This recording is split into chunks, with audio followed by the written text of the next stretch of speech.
You will hear a number of different recordings and you will have to answer questions on what you hear. There will be time for you to read the instructions and questions and you will have a chance to check your work. All the recordings will be played once only. The test is in 4 sections. At the end of the test, you will be given 10 minutes to transfer your answers to an answer sheet. Now turn to Section 1. Section 1.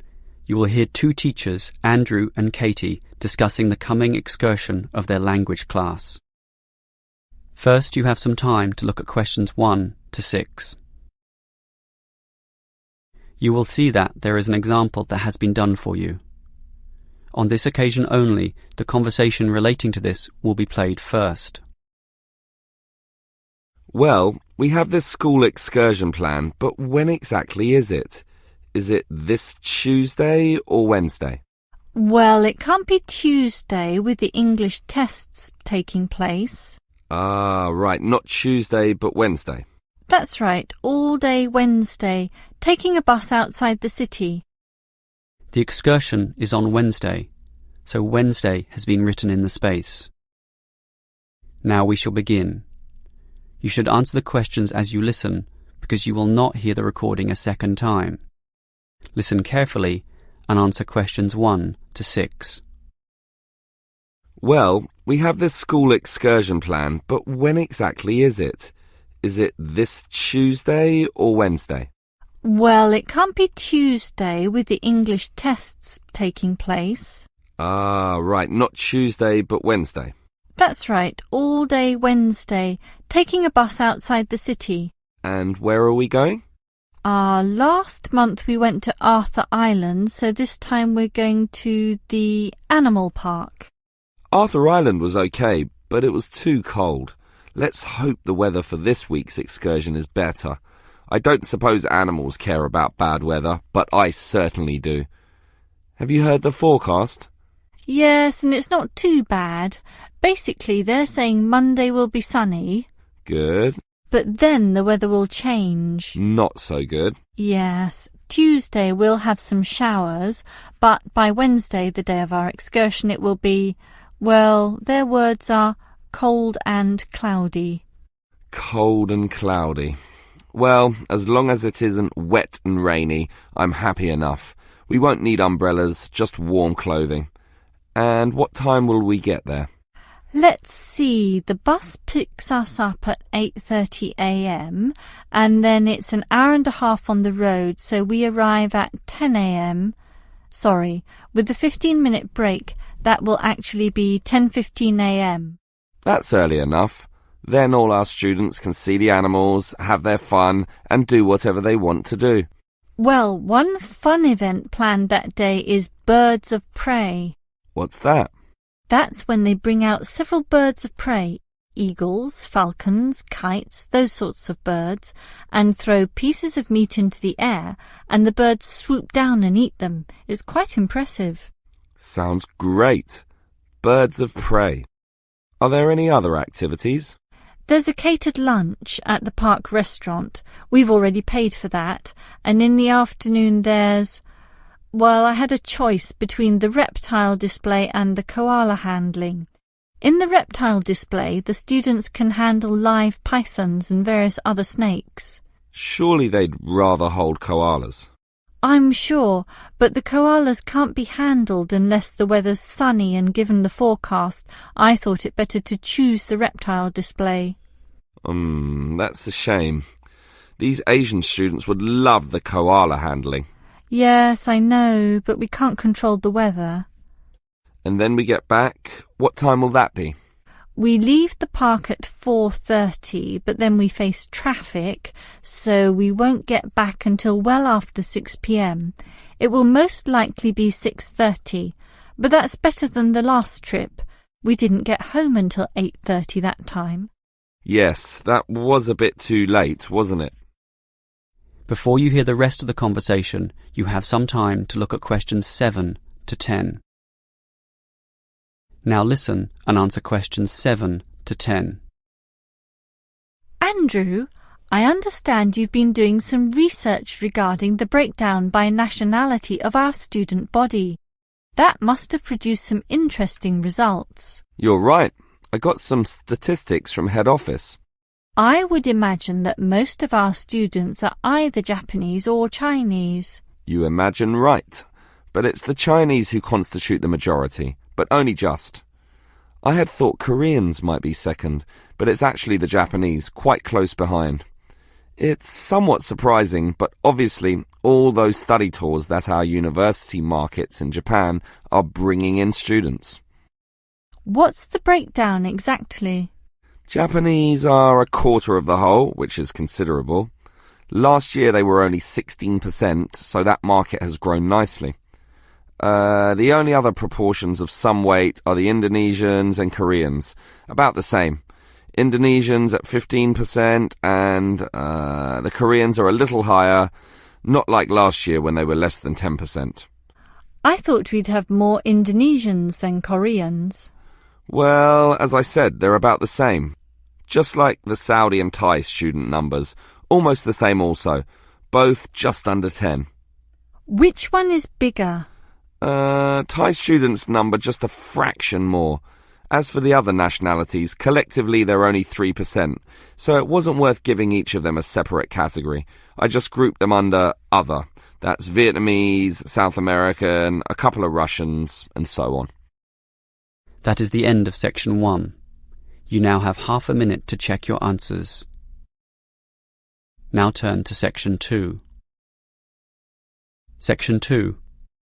You will hear a representative from Easy Travel Travel Agency explaining to some customers the benefits of her company. First, you have some time to look at questions 11 to 15. Now listen carefully and answer questions 11 to 15. Hello everyone. Now you're here because you're interested in travel, right? And you're in the right place. For Easy Travel we have the best deals for the best locations. We specialize in eco-travel, or holidays designed to get you amongst nature, ignoring the hustle and bustle of big cities. So whether you want to hike in Nepal, as many people do, or follow some jungle paths in the rainforests of Queensland, we can give you the best deal. If you look at our office here, you'll see our overseas consultants. That's for trips overseas, obviously, to Europe, to North America, but primarily for the Asian market, which is generally more popular in this part of the world. Most people like that touch of the Orient, right? But they also like the domestic market, since this country offers its fair share of beautiful natural vistas. What about the deserts, anyone? What about some striking red rock gorges? Then talk to our domestic consultants who can arrange anything you want. But they deal with the accounts in the morning, so you'll need to talk to them in the afternoon. And remember, our office doesn't open at night, sorry to say. Now, around the outskirts and outer regions of this city, there are many beautiful places that you might not be aware of, and the advantages of these regional locations are many. Mostly by being closer, some of them can be done in a day tour. Yes, it's fast and convenient with none of those long-haul bus trips which often leave you cramped and uncomfortable and stuffing heavy suitcases into luggage racks. But I should tell you about our buses, those that are needed for the somewhat more distant holiday destinations. They definitely do not suffer from those problems I just mentioned. We use the services of the famous Sleek Line Company, whose buses are known as the very best. Yes, they are big, yes, they are comfortable, but what makes them especially different is the personal attendant who accompanies the driver, ready and willing to serve you and ensure that your trip is the very best. So whether it's overseas or local, we can certainly give you what you want. Now, do you have any questions? Before you hear the rest of the talk, you have some time to look at questions 16 to 20. Now listen and answer questions 16 to 20. Right, let me orient you to our main Easy Travel office here. On this table right beside us are travel magazines for you to browse through, and on the wall next to that are many more for all parts of the world. Our 4 travel consultants sit over there on the other side of that long counter. That's right, 4 of them, side by side, all serving various regions. Now, let me tell you their specific functions. Firstly, the consultant on the left, next to the plant, is the local tours consultant, serving tours in the immediate vicinity of this city. Next to her is what we call regional tours, targeting the statewide options. Next to her is the interstate tours, and that can involve either buses or planes. In the former case, utilising the Sleek Line bus service, as you know. And finally, next to her in the corner is general inquiries, which is self-explanatory. If you have questions of a general nature, rather than one relating to specific destinations, you can go there. Now, as I said, we can do international tours, and for that you need our big office, just through that door, the one between those 2 plants. However, if your international tour is in the Asian region, which is generally our most popular option, then we deal with that in a separate room, the one opposite international tours, but not the corner one. Just go through that door on the left, the one next to that cupboard. The door next to that is, in fact, our general office, so please don't go through there. That's reserved for staff members only. That is the end of section 2. You now have half a minute to check your answers.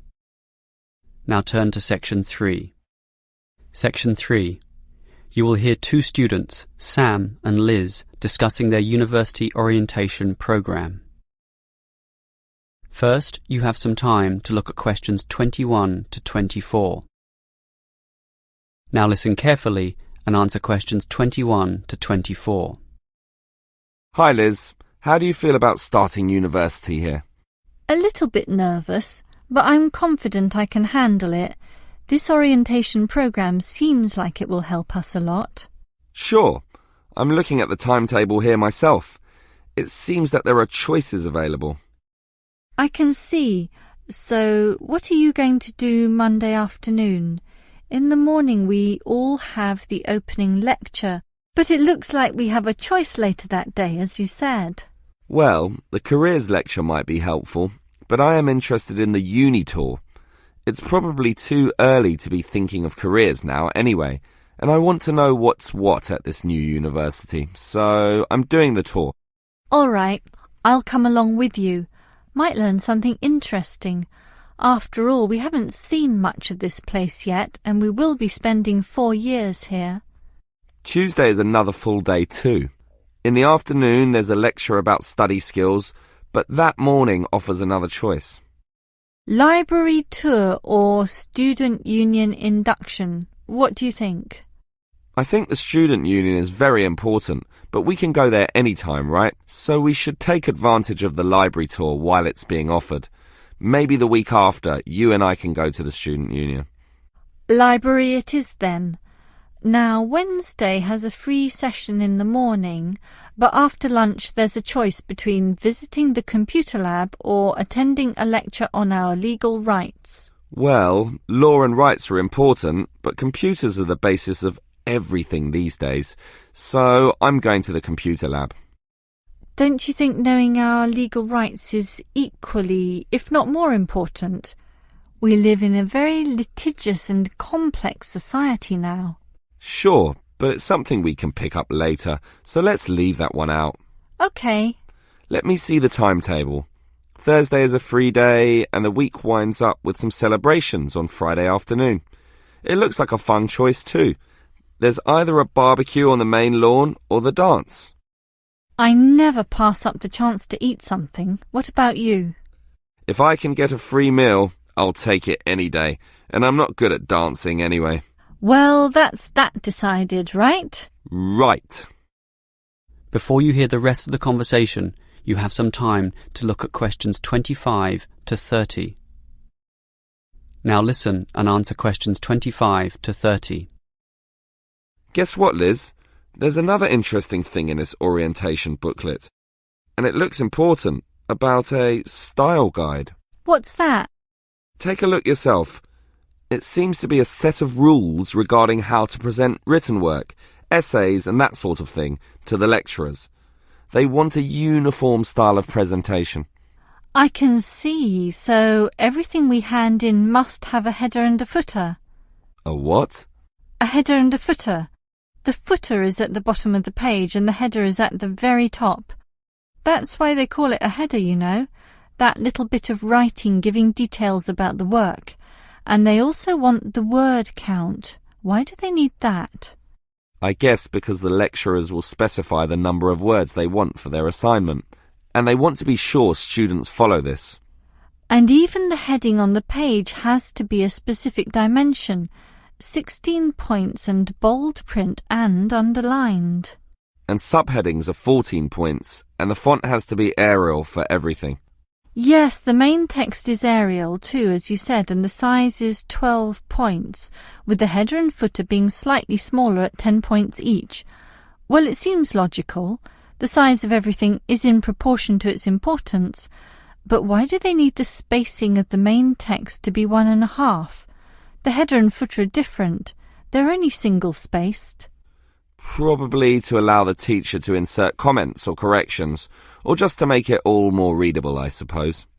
And we need wide margins on the left, right, top and bottom, probably for the same reason.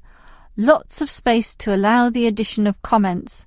That's a bit scary, actually. It seems to assume we will be making mistakes. And look what they want in the header and footer.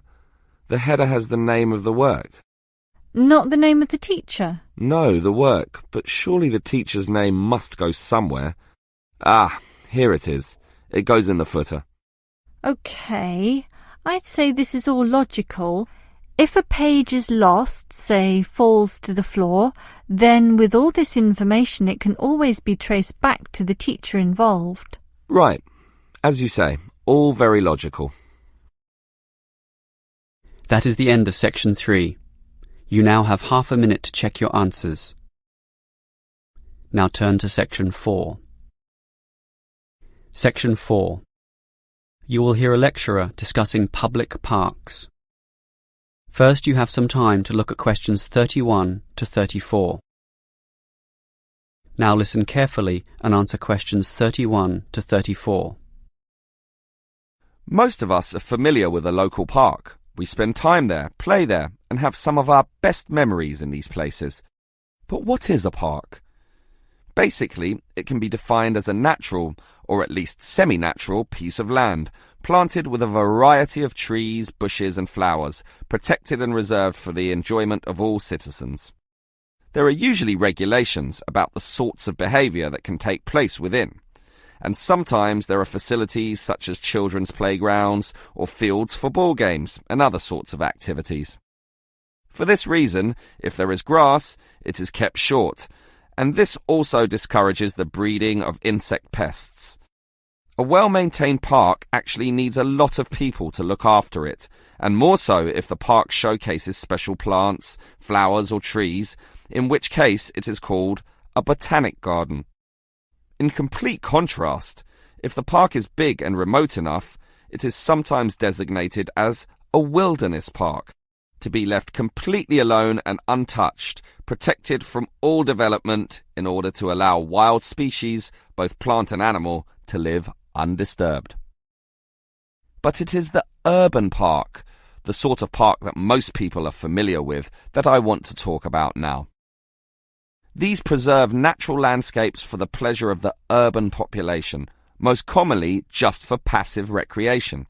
In other words, allowing people just to observe the trees and lie in the grass, and such passive recreation is certainly needed. Before you hear the rest of the lecture, you have some time to look at questions 35 to 40.